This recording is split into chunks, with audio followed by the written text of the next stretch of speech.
Okay, and now we are ready to state our main theorem with all these things in place. So let me state the following characterization of Galois extensions. Let K over F be an algebraic extension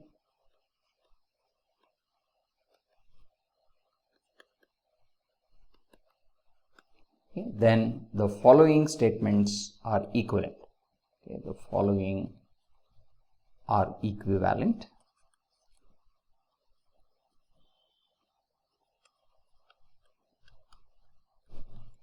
The one that K over F is a Galois extension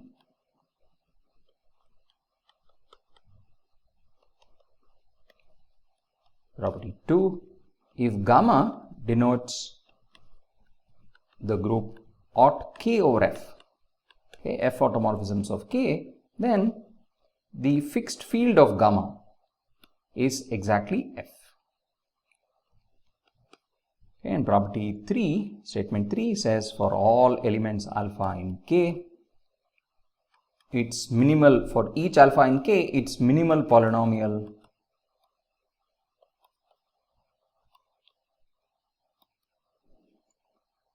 M alpha of X. So its minimally reducible polynomial over the base field F splits into a product of linear factors. More than that, the linear factors are distinct.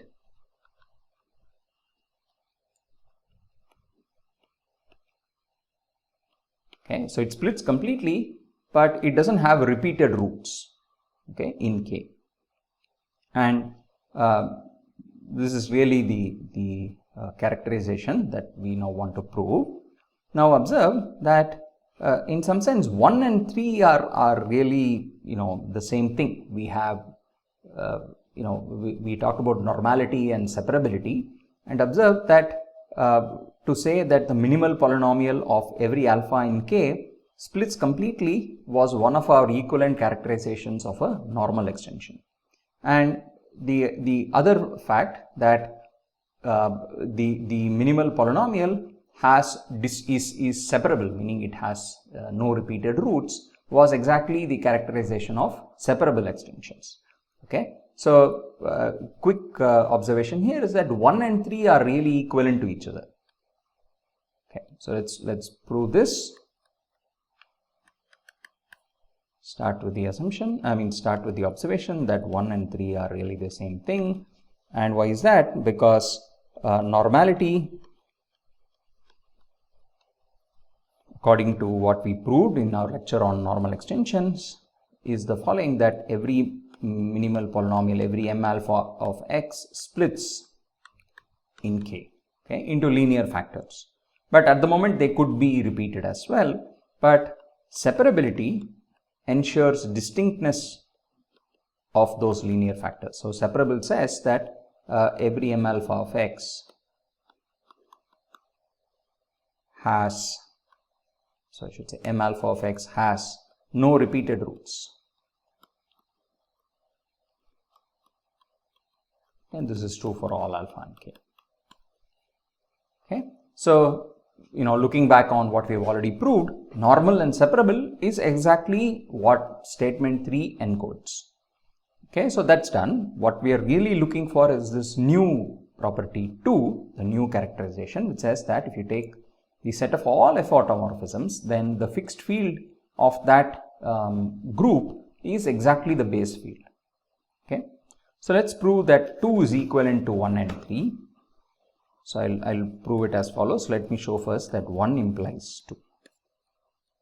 So if it's a Galois extension, then the fixed field of the group of F automorphisms is exactly the base field.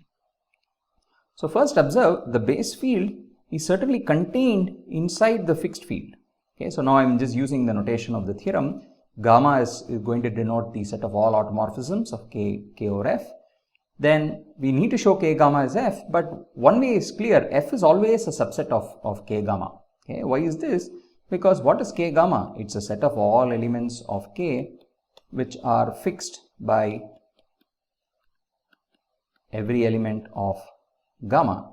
Okay, but gamma is the set of all F automorphisms of K. Okay, and what's an F automorphism? It was an automorphism which is assumed to fix the base field pointwise. So it's all those automorphisms such that when you restrict it to elements, so sigma A is definitely A for all A in F. This is what restricting to F gives you identity means, exactly this. Okay, so it's clear that every element of the base field is going to be fixed by every element of gamma. Okay, so this property is clear. Now what we need to really prove is that the other inclusion also holds, which is that K gamma is contained in F. Okay, so we now need to show K gamma is also contained in F, and we will prove this by contradiction. So suppose not. Well, what does that imply? It says that there is an element, suppose not, or maybe we should, well, okay. So maybe we'll prove it as follows. Let's pick an element of, okay, so maybe let me not just say contradiction here. So let me say I need to prove this K gamma is contained in F. So I will pick an element that's not in F and show that it's not in K gamma. So contrapositive is really what I mean, I suppose, here. Okay, so we'll prove this as follows, i.e. if alpha is not in F, then alpha cannot be in K gamma. That's what we'll do. Okay, so let's do that. So let's pick an alpha. So let alpha be an element of K which is not in F. Okay, so K which is not in F. So K is an extension of F. I'm picking something which is not in the base field, and I need to show that it's not going to be fixed by every element of gamma. Okay, so what do we need to show? We'll prove the following. We'll show that there exists at least one element of gamma, at least one automorphism, such that so this is, we will show that there exists an automorphism which maps alpha to something other than alpha. Okay, if we show this, then we are done. Okay, if we do this, we are done.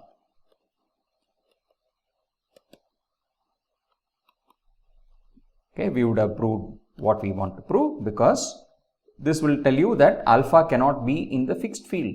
Okay, at least one automorphism does not fix alpha. So this is all we need to prove. Okay, so how should we try and construct such an automorphism? So observe that alpha is in K but not in F means the following. Consider its minimally reducible polynomial m alpha of x. Okay, same notation as in the theorem. M alpha of x is the minimally reducible polynomial of alpha over the base field. This polynomial has degree at least 2. Okay, degree of m alpha is at least 2. Okay, why? Because the degree 1 polynomials are exactly the, if m alpha had degree 1, then it will tell you that alpha is actually in the base field. Okay, because the polynomial would be of the form some linear polynomial, right? It will look like x minus some constant. Okay, which means that alpha minus that constant is 0, so alpha itself is that constant. In other words, alpha is in the base field. Okay, because if degree m alpha is 1, then it just means that alpha is in the base field. Okay, in fact, it's an if and only if statement. Okay, now degree is at least 2 means the following. Well, what are we assuming?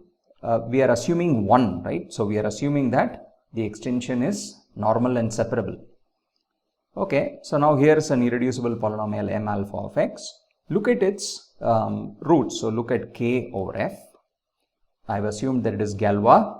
So in other words, I know that this is a normal separable extension. Okay, which implies, or you can think in terms of property 3, which is the same thing. It says that this polynomial m alpha of x firstly splits completely, becomes a product of x minus alpha i's. I goes from 1 to d, where d is the degree of this polynomial. So d is the degree of m alpha.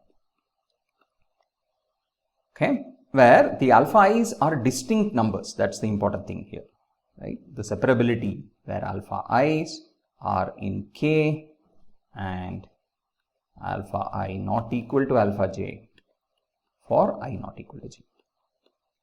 Okay, in other words, you have a split into a product of distinct factors. Now, so of course alpha is one of the roots here, right? So m alpha of x, of course alpha is the root of this polynomial. Let me assume the first root, alpha 1 is alpha. Say alpha 1 is your alpha. Okay. Now let's look at the second root. So recall there's at least one more root because the degree is at least 2. Okay. So let's call the second root as beta. So let beta denote alpha 2. Let beta be alpha 2. We know that, what do we know? We know beta is not the same as alpha, certainly. Okay. Now we'll construct our automorphism as follows. There exists an automorphism, there exists sigma in gamma.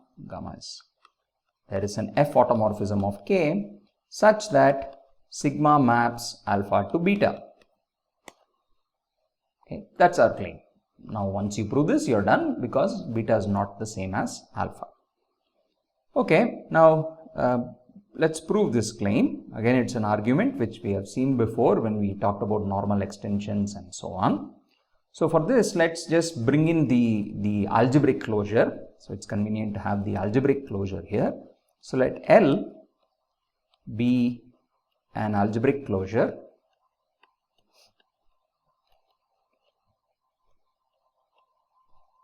of the field K. Okay. So what I'm doing here is looking at K, there's the base field F, and now I'm putting L inside its algebraic closure. So observe again, algebraic closures, as you have seen before, are unique. Okay. In a certain sense, there exists, given any two algebraic closures, there is always a automorphism between them which restricts to an identity on the base field. Okay.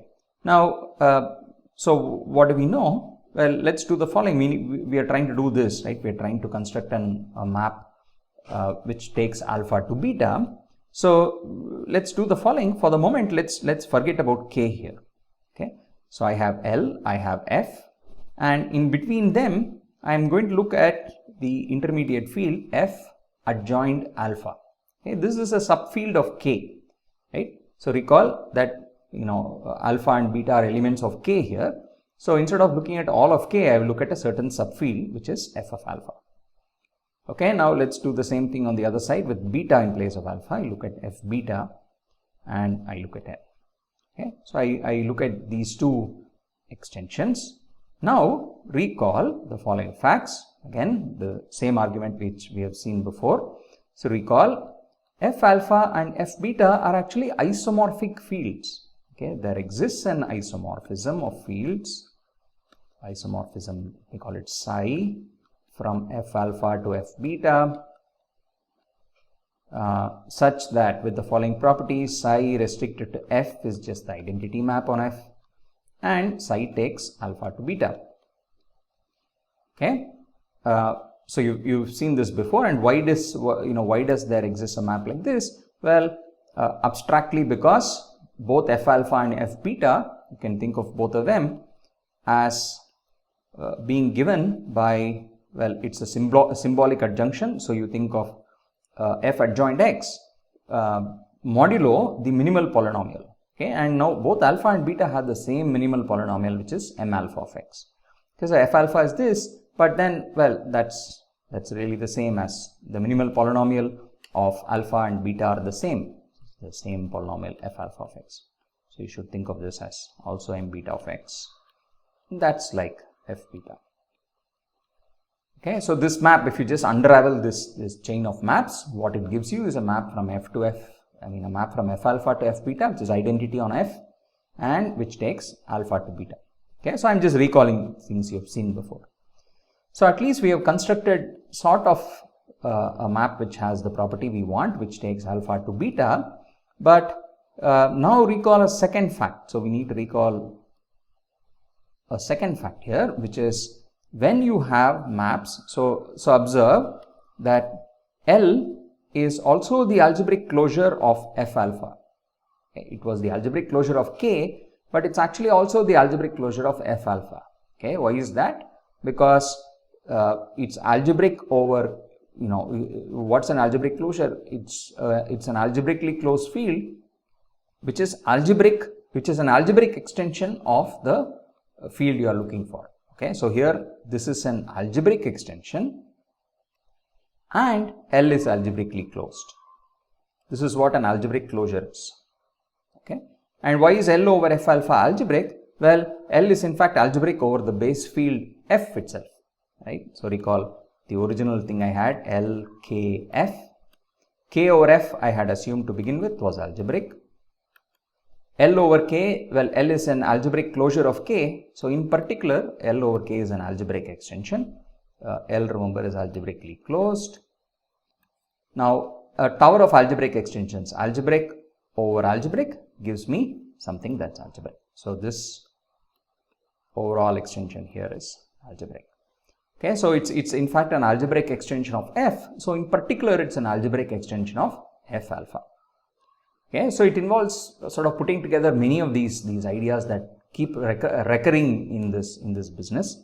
So now again, F beta, for the same reason, L is an algebraic extension of the base field F. So in particular, it's an algebraic extension of the field F alpha. And L is an algebraically closed field on its own. So L is therefore the algebraic closure of F beta. Okay, so what is the summary of this argument? It says that L is the, or if you wish, an algebraic closure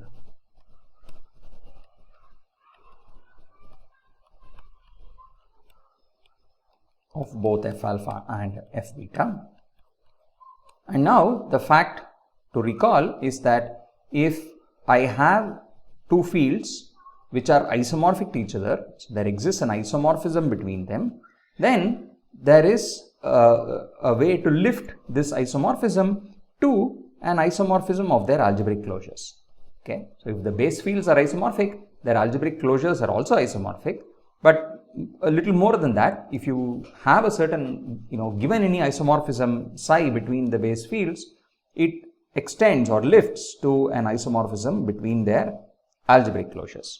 Okay, so this is again something you've seen before. So recall the following fact: there exists an isomorphism of fields psi tilde from L to L such that when you restrict psi tilde to the field F alpha, what you get is the original isomorphism psi. Okay, good. So where does this leave us? We are almost where we want to be. So now it's time to put the field K back into the picture. So we had the following. So I have a map from L to L, which is psi tilde. Okay, this map has the following property: when I restrict it to F, it just gives me back, well, in fact, if I restrict it to F alpha, so let's also put F alpha, it gives me psi. And psi, remember, when you restricted it to F, gave you identity. Okay, so we have this. Okay. And now, of course, between F alpha and L, you've got K. Similarly, between F beta and L, you have K. Okay, so this contains both F alpha and F beta.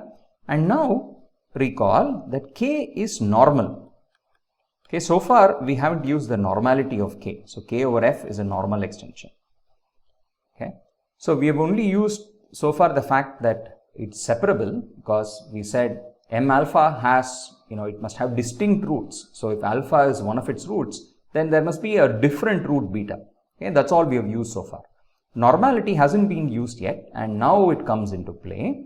So what do we know? If you recall what a normal extension, one of the equivalent properties of a normal extension was, we proved that if K over F is normal, then any automorphism of the algebraic closure of K, any map psi tilde, which restricts to identity on F, must send K to K.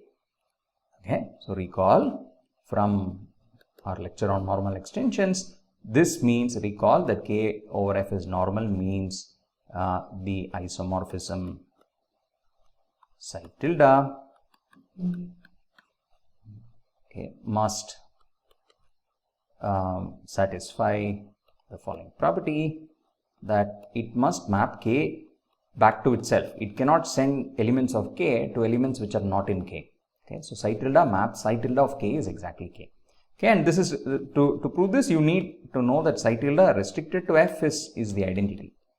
That's what makes this work, right? If you go back and look at the theorem for normal extensions. So the K over F is normal means that any F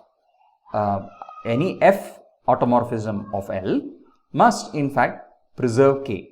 Okay, so in other words, when you restrict psi tilde to K, what you get is in fact a map which sends K to itself. Okay, so let's call this map as sigma. So let sigma denote the restriction of psi tilde to K. Okay, now what is this? Sigma therefore is a map, it's an automorphism of K which is identity on F. Okay, so it's an element of aught K over F. Okay, further, what property does sigma have? Well, sigma, when you restrict it to F alpha, is the same as the original map psi, right? So sigma, when you restrict it to F alpha, was the map psi. This means that in particular sigma must map alpha to beta. Okay, and that concludes the proof, because that's exactly what we were trying to construct, an automorphism of K, an F automorphism of K which sends alpha to beta. Okay, and notice that we have used many of the properties that we have studied until now. So we sort of passed to the algebraic closure, use this general theorem which says you can always lift maps you lift isomorphism of base fields to isomorphisms of their algebraic closures, and then you sort of descend to K again by using the normality. Okay, F isomorphisms of the algebraic closures must preserve the normal extensions. They must map K back to itself. Okay, so slightly long-winded proof, but sort of a beautiful application of all the various ideas we have seen so far. So let's see where we are. So what is it that we needed to do? We needed to prove, so we said already that 1 and 3 are the same. So we have now shown that 1 is the same, well, 1 implies 2. We've said 1 and 3 are the same. So we just need to show that 2 implies 1, okay, or which is the same thing, 2 implies 3. Okay, that's all we need to show. So let's prove that. So let's try and show that 2 implies 3. Okay, so that's the last part of the proof.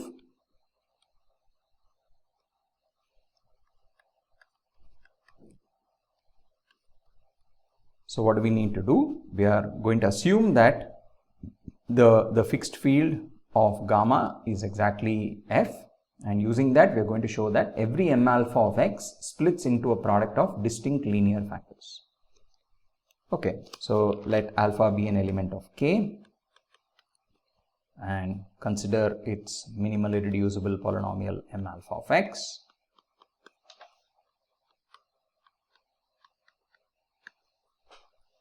Okay, so we need to show that this is going to be an element, it's going to be a product of distinct linear factors in K. Now, let's do the following. So observe, at the moment we know almost nothing about the extension, right? We have just assumed something strange about the fixed field of the automorphisms, that's all.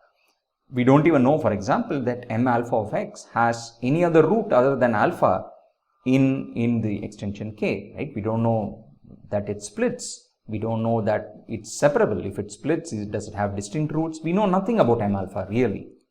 Okay, so it may not even have any other roots other than alpha for all you know. So, but anyway, let's write those roots down. It has some number of roots, alpha 1, alpha 2, alpha r belonging to K, be the distinct roots .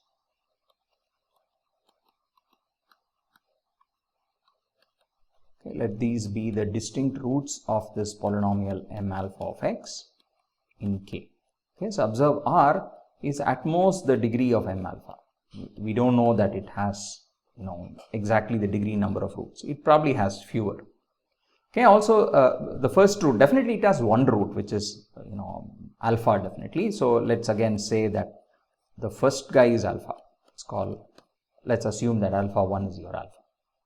Now the key observation, so how do we bring in the automorphisms? Observe the following fact, that if I take an automorphism sigma of K over F, then sigma permutes the alpha i's among themselves. Okay, when I say alpha I, I mean it permutes this set of roots alpha 1, alpha 2, alpha r among themselves. Okay, why is this? Again, something that you have seen before. If in general, when I have a polynomial, so recall this fact again. If I have a polynomial, coefficients in f, and let's say f of some beta is 0, so let beta be a root, some beta, so maybe I should write it as let beta be an element of K such that f beta is 0, then if I look at sigma beta, okay, which is, say, what is sigma here? Sigma is an automorphism of K over F. So if I take any sigma, an automorphism, and look at sigma beta, then sigma beta is also root of the same polynomial. Okay, and we proved this.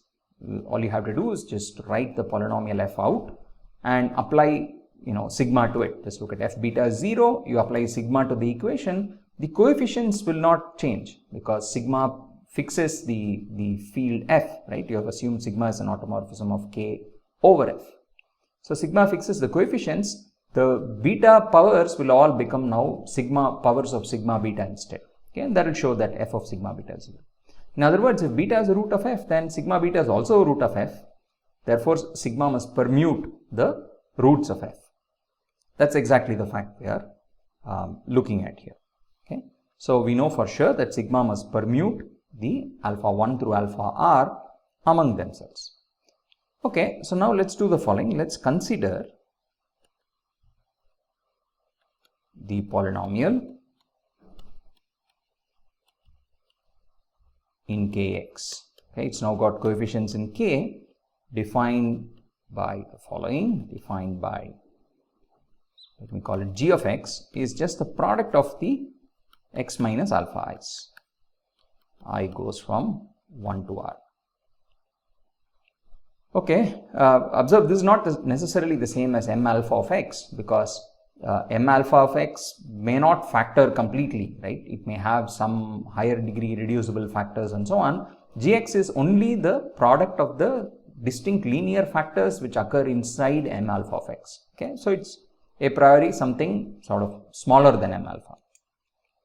Okay, so one thing we know for sure is, of course, that alpha is equal to alpha 1. So alpha is certainly a root of g. Okay, now here's the very surprising claim in some sense that, well, at the moment g only has coefficients in k, right? We can't say anything more than that because the alpha i's are only elements of k, but the claim is g actually has coefficients in f. Even though it doesn't look like it, it actually has coefficients in f. Okay, and to prove that, we are going to use our hypothesis that the fixed field of the set of automorphisms is exactly f.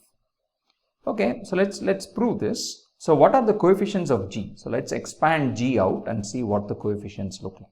So gx now looks like x power r minus summation of all the alpha i's, alpha I, alpha j, x to the r minus 2, and so on. So this is overall I less than j. So recall, this is how one expands polynomial, and these coefficients here are exactly the various elementary symmetric functions, if you wish, right? So these fellows are all symmetric functions of the roots, symmetric polynomials, if you wish, or symmetric functions.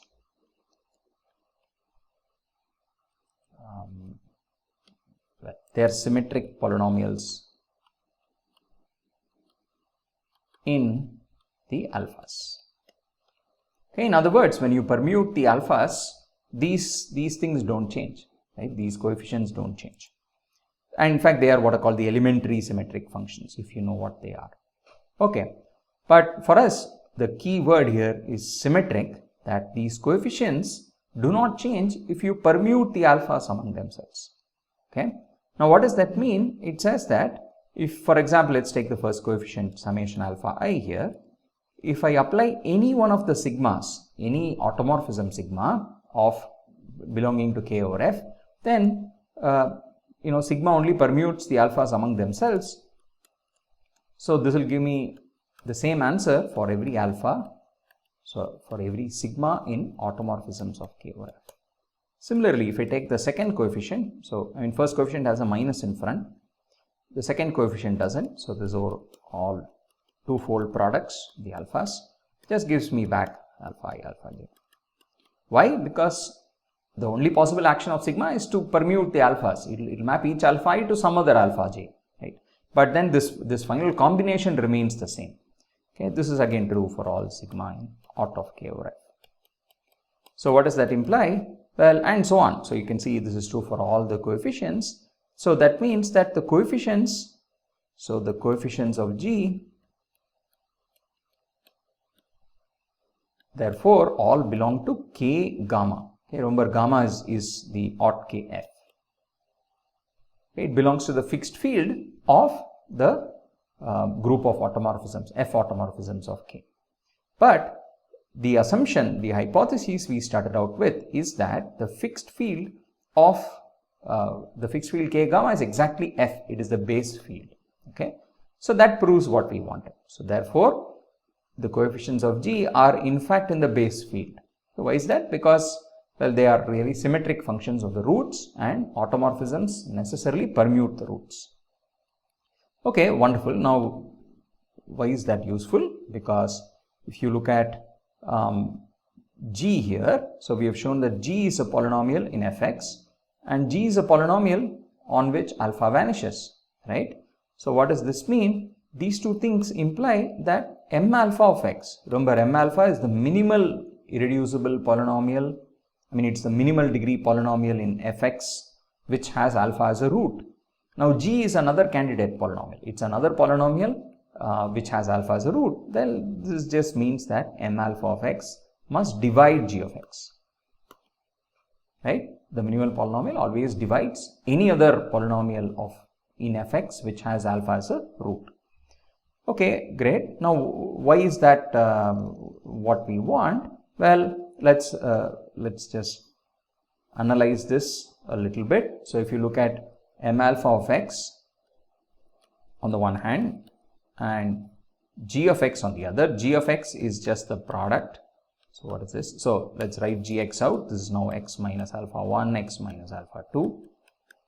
So, observe g is now a product of distinct linear factors, and m alpha of x divides such a product. Now, so let's write this m alpha of x as, say, a product of irreducibles f1 of x, f2 of x, some fs of x, okay, where f1, f2, fs are polynomials in kx which are all irreducibles. So I have factorized m alpha into a product of irreducibles in kx, and this product of irreducibles divides this product of irreducibles. It divides the product of the linear factors. This means that each fi, so each irreducible, so look at any given fi, it divides the product of the x minus alpha j's. That means it must divide at least one of those factors, right? So each fi has to divide at least one of the x minus alpha j for some j. Okay, some j depending on I, of course. So each fi will potentially divide a different x minus alpha j depending on I. So what does this mean? Well, this means that if you write out m alpha of x, which is a product Well, Fi is irreducible and x minus alpha j is also irreducible, a linear term. This just means that Fi has to equal x minus alpha j. There is no other way out. Okay, this x minus alpha j is not divisible by any other irreducible. So this means that m alpha of x, which is the product of f1, f2, fs, is therefore the product of terms of the form x minus alpha j. It's a product of sum of the x minus alpha j's, sum of the terms x minus alpha j. Okay, may not be all of them, only s of them are involved, say. So it's a product of sum of these x minus alpha j's, but then that's exactly what we care about. This means in particular that m alpha of x splits in kx into a product of distinct linear factors, right? Because to begin with, all these terms here are all distinct, right? The alpha i's, remember, they're distinct to begin with. So it splits in kx into a product of distinct linear factors, and that's exactly what we needed to prove.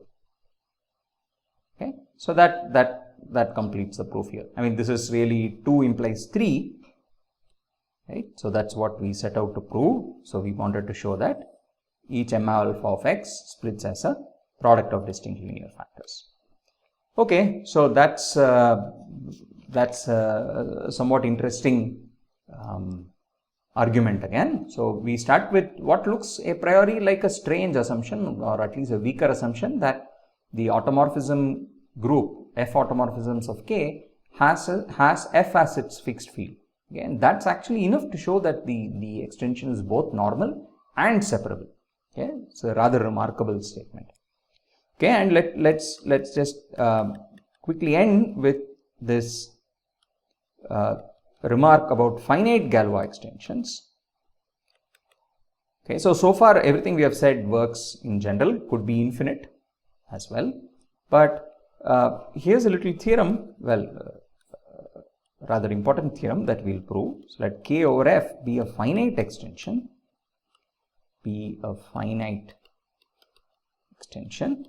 Observe, finite extension automatically means algebraic. Then here is yet another characterization. Then K over F is a Galois extension